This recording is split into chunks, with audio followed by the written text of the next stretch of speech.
Hello friends. तो आज हम बात करने वाले हैं ग्लास फसाड के बारे में। बहुत सारे लोग होंगे जो इसके बारे में जानते होंगे, और जो नहीं जानते होंगे उनको मैं बता दूं कि इंडिया के किसी भी कोने में अगर आपको कोई भी बिल्डिंग ऐसी दिखी होगी, 1-2 फ्लोर से लेकर कितने भी बड़ी बिल्डिंग, जिसमें एक कांच शीशा का काम हुआ रहा होगा, तो वो जो शीशा लगता है ना,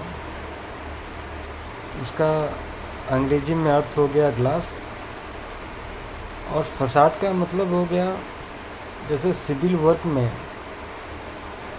हम दीवार का प्लास्टर करते हैं तो उसको तो प्लास्टर बोलते हैं, ब्रिक वॉल बोलते हैं, लेकिन एक्चुअल में वो फसाड ही है और उसको कंक्रीट फसाड बोलते हैं। तो ठीक इसी तरीके से ये भी दीवार की तरह ही खड़ा होता है, बाहरी ओर की दीवारों की तरह, तो इसीलिए इसको भी फसाड बोलते हैं। और ये ग्लास की होती है तो इसको ग्लास फसाड इस तरीके से बोलते हैं।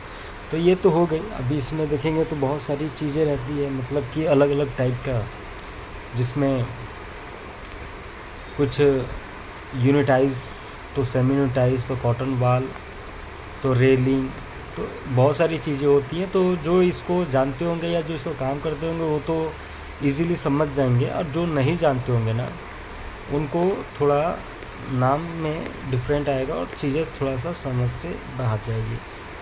तो हालांकि जो नहीं जानते होंगे वो थोड़ा सा वीडियो को देखेंगे तो उनको भी धीरे धीरे समझ में आएगा, और जो जानते हैं उसके लिए तो बहुत ही अच्छा है आगे जानने के लिए, या चीज़ें उनको भी कुछ डिटेल अगर जानना हो कि किस तरीके से ग्लास फसाड का काम किया जाता है, तो वो बहुत इजी तरीके से इससे सीख सकते हैं, क्योंकि हम इसमें बहुत सारी चीज़ें डिस्कस करने वाले हैं, बहुत सारी चीज़ें बताने वाले हैं। जैसे हमारे पास एक ड्राइंग है एक बिल्डिंग का। ये बिल्डिंग पूरे ग्राउंड प्लस 9th फ्लोर की है, मतलब टोटल ले ले तो 10 फ्लोर। और इस वाले बिल्डिंग में सेमी यूनिटाइज, लूअर्स, थीन, यूनिटाइज, एसीपी, सॉलिड सीट, इन सभी का काम होना है। रेलिंग ग्लास का भी काम है। तो टॉपिक तो बहुत सारी हो गई है इसमें, तो हम एक एक चीज़ें स्टार्टिंग से थोड़ा डिस्कस करेंगे कि कभी भी काम स्टार्ट करने से पहले हमें क्या चीज़ें बेसिक रिक्वायरमेंट रहता है साइट पे। तो फर्स्ट हम तो यही बोलेंगे कि ये जो लेवल है, पहला तो लेवल का ही पॉइंट स्टार्ट होता है। जैसे कि आप देख रहे होंगे ये एक सर्वे का पॉइंट है, जिसमें उन्होंने लिख रखा है प्लस माइनस साइट लेवल 0 है जो कि, और यहाँ से जो ये ग्राउंड फ्लोर का लेवल है वो प्लस 450 है, 450 mm। आपको एक चीज़ क्लियर कर दूँ मैं कि ग्लास में कभी भी काम होता है तो वो मीटर और mm में ही कंसीडर किया जाता है जनरली। हालांकि आप अगर 100 जगह देखेंगे काम तो उसमें 99 जगह आपको mm और मीटर में ही कंसीडर करने मिलेगा, क्योंकि जहाँ पे पंच विंडो या खिड़की वगैरह का स्लाइडिंग डोर का काम रहता है वहाँ पे थोड़ा आपको फिट वगैरह कहीं सुनने मिल जाएगा। और सिविल वर्क में जैसे जनरली फिट वगैरह, इंचेस वगैरह का काम होता है, तो ग्लास फसाड में mm और मीटर में काम होता है। तो इनका एक फार्मूला जो कि इसी बेस पे रहता है। तो देखिए इनका लेवल दे रखे हैं ये लोग। ग्राउंड लेवल 450 रहेगा, जिस पे हमारा ग्राउंड लेवल का जो लूअर्स है या सेमी यूनिटाइज पैनल या जो भी चीज़ें हैं स्ट्रक्चर वहीं से स्टार्ट होगा, तो ये लेवल हो गया। उसी तरीके से फर्स्ट फ्लोर का 4 मीटर 950, सेकंड फ्लोर का 9 मीटर 400। तो ये सारी जो चीज़ें हैं ना, ये इम्पोर्टेंट इसलिए रखता है कि अगर लेवल आपका अप और या डाउन है, अप या डाउन दोनों में से कुछ भी हो सकता है। हालांकि 1-2 mm में कोई इशू नहीं है, लेकिन अगर 10 या 15 mm का अप डाउन या उससे ज़्यादा को हो तो बहुत ज़्यादा असर पड़ जाएगा। तो हालांकि इसके लिए ये लेवल देते हैं, जो कि हमारा सर्वेयर इस चीज़ को फाइंड आउट करते हैं कि लेवल हमारा एग्जैक्ट है या नहीं है। जो कि मैंने आपको बताया 5 mm तक चल सकता है। हालांकि 5 mm पे नहीं चलना चाहिए, 2-3 mm एनफ है। उससे ज़्यादा रहे तो वहाँ पे कुछ ना कुछ करना पड़ता है। अगर वो डाउन रहे तो या अप रहे तो तो वहाँ पे अगर जैसे अप रह गया तो उसको चिपिंग करके, और अगर डाउन रह गया तो नीचे कुछ सेपरेटर पैकिंग या कुछ भी पीवीसी दे के उसको लेवल पे ला के काम करना रहता है। और अगर ज़्यादा रह गया तो उसके हिसाब से जो रिक्वायरमेंट रहेगा तो वैसा करना पड़ता है। अब आ जाइए हम बात करते हैं कि स्ट्रक्चर स्टार्ट होता कैसे है। तो जब भी आप बिल्डिंग को ऐसे देखेंगे ना तो आपको क्लियरली समझ में आएगा कि हाँ, ग्राउंड फ्लोर पे ये लोग ग्लास लगाए हैं, ये ग्रे एल्युमिनियम सॉलिड पैनल मतलब एसीपी का है, और ये थिन है। तो ऐसे देखेंगे, ठीक है। ये ग्लास हो गया, ये जो रेड करके ये सब अपोजिट डायरेक्शन में जो भी आकार है ये ओपनेबल, लाइक ओपनेबल खुलने वाली ग्लासेस हैं। ये जो आप देख रहे हो ये बालकनी एरिया है, और ये इसमें जो ग्रीन कलर का ये है ये रेलिंग है, और येलो कलर का जो है वो आपका एसीपी है, और अंदर में ग्लास है। तो इस तरीके से अलग अलग चीज़ें दी है। तो ये तो देखने से पता चल गया कि हाँ ये ग्लास है। और ये ऊपर में आप देखिएगा तो ये ग्लास की चौड़ाई बता रही है 1125, जो कि प्रॉपर पैनल का है। ग्लास की साइज 1100 की आएगी, क्योंकि ये जो 1125 है ना, इसमें से सिलिकॉन जो पेस्टिंग करते हैं तो वो सिलिकॉन 8-8 mm का आता है, 2 mm थिकनेस रह जाता है। तो ज़्यादा डिटेल में है तो वो, हालांकि आपको ज़्यादा डिटेल में अगर बताऊंगा तो थोड़े समझने में आपको शायद प्रॉब्लम होगा, तो धीरे धीरे आगे की वीडियो में आपको क्लियर करता रहूँगा मैं। तो ये अलग अलग है।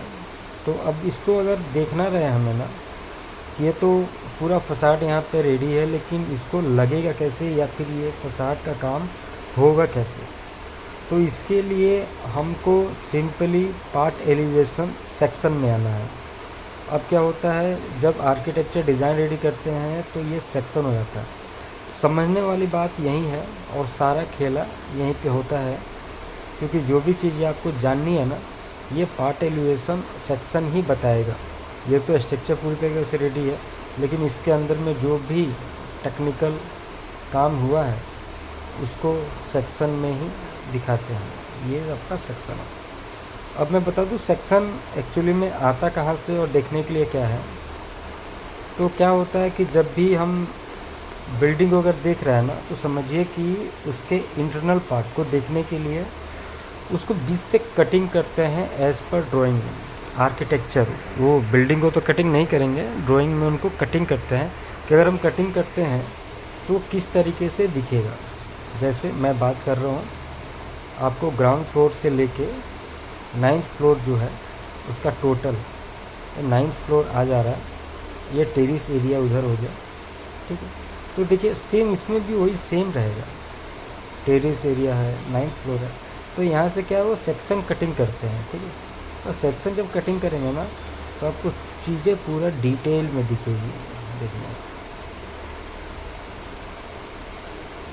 अगर हम यहाँ पे देखें तो पहले ये क्या किए हैं कि 450 लेवल ऊपर लेकर एक MS का प्लेट मारे हैं, उसके बाद से एंकर फास्टनर है। अब MS का प्लेट मारा है, क्या साइज आएगा नहीं आएगा तो इसको मेज़रमेंट कर सकते हैं।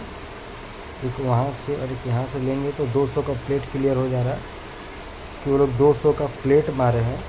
उस पर एंकर फास्टनर करके उसमें ये जो हल्का गुलाबी रंग का दिख रहा है आपको, ये MS का ब्रैकेट है जिस पे गटर रेस्ट करेगा। और ये जो ब्लू वाला आपको लाइन दिख रहा है ये ग्लास है, ठीक है। तो ये ग्लास से ये इस तरीके से जा रहा है ऊपर की ओर, ठीक है। इसकी लंबाई भी उसमें बता रखा है 3 मीटर 740 है।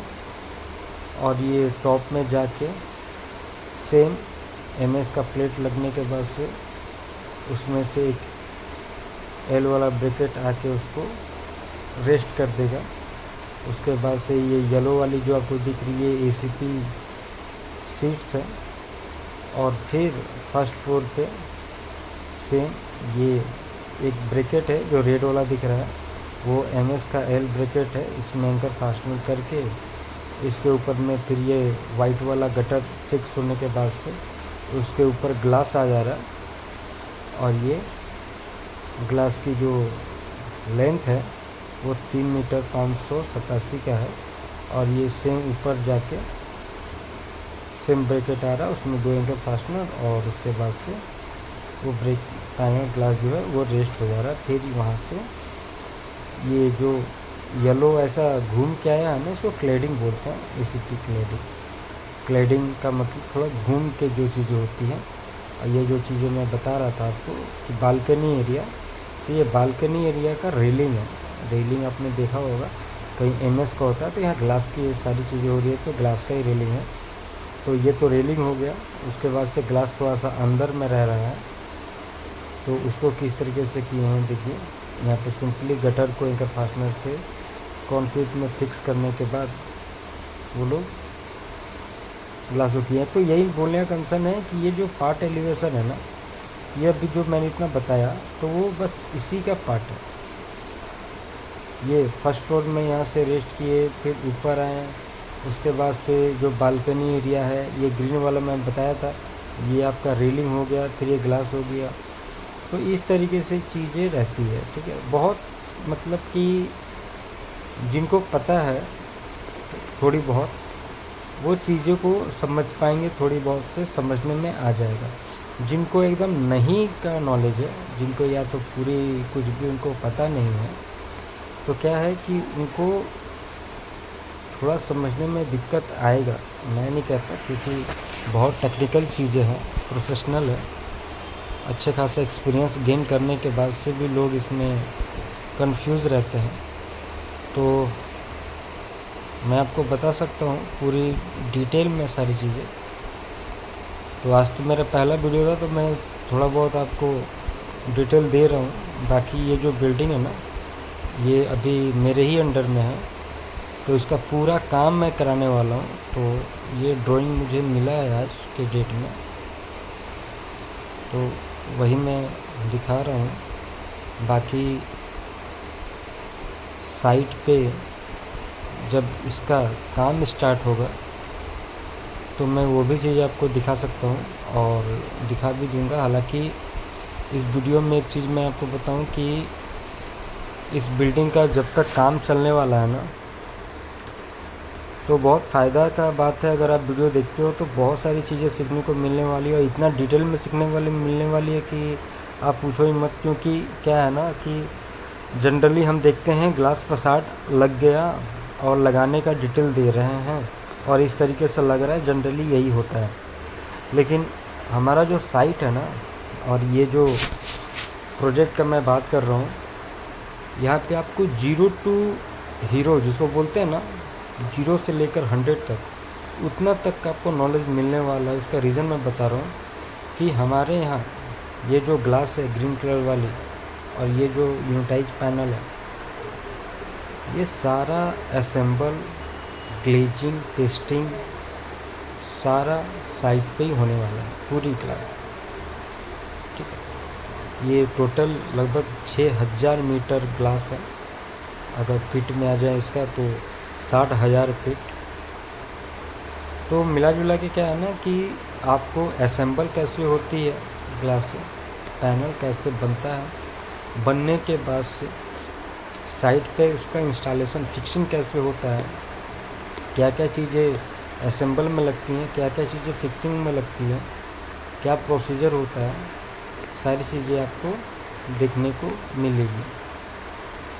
तो ये पहला वीडियो है, इसको आप सेव कर लो कि आपको बाद में कभी देखना रहे या समझना रहे, तो आप इजीली इसको समझ पाओ। और दूसरा चीज़ कि चैनल को भी सब्सक्राइब कर लो, क्योंकि अब हर एक दिन थोड़ा थोड़ा करके मैं आपको डिटेल दूंगा। क्योंकि एक बार में पूरी अगर 5 घंटा का मैं वीडियो बना दूँ तो मैं तो पूरी चीज़ें समझा दूँ, लेकिन क्या है कि चीज़ें आपको समझ में आनी ज़रूरी है। तो इसके लिए थोड़ा सा मैं भी थोड़ा थोड़ा टाइम दे के ही बताऊंगा चीज़ें, कि आप देखो तो बोरिंग भी फील ना हो और चीज़ें समझ में आए। क्योंकि आप कहीं भी पता करो, इसके फील्ड का थोड़ा बहुत भी अगर जानकारी रहता है ना, तो अच्छा खासा जॉब हो जाता है इसमें। बाकी एक्सपीरियंस गेन करने के बाद से तो फ्यूचर बहुत ज़्यादा ब्राइट है, क्योंकि फसाड अभी इंडिया के मामले में अच्छा खासा ग्रो कर रहा है। और जिस हिसाब से ग्रो कर रहा है, मैं एक चीज़ क्लियर कर दूँ, उस हिसाब से स्टाफ या मैनेजमेंट अभी भी उतना अवेलेबल नहीं है, ठीक है। तो इसकी पढ़ाई कॉलेज में होती नहीं है जो कि लोग पढ़ के आएंगे, वो तो प्रैक्टिकल नॉलेज लेना पड़ता है। तो उसी के लिए मैं सोच रहा हूँ तो बताऊँ। तो चलिए ठीक है, नेक्स्ट वीडियो में मिलते हैं। अभी तो जनरली मैं बताया कि ये किस तरीके का प्रोजेक्ट है, क्या क्या इसमें होने वाले हैं। बाकी अब एक एक पार्ट पे एक डिस्कशन करेंगे। तो मिलते हैं नेक्स्ट वीडियो में, तब तक के लिए बाय, गुड नाइट।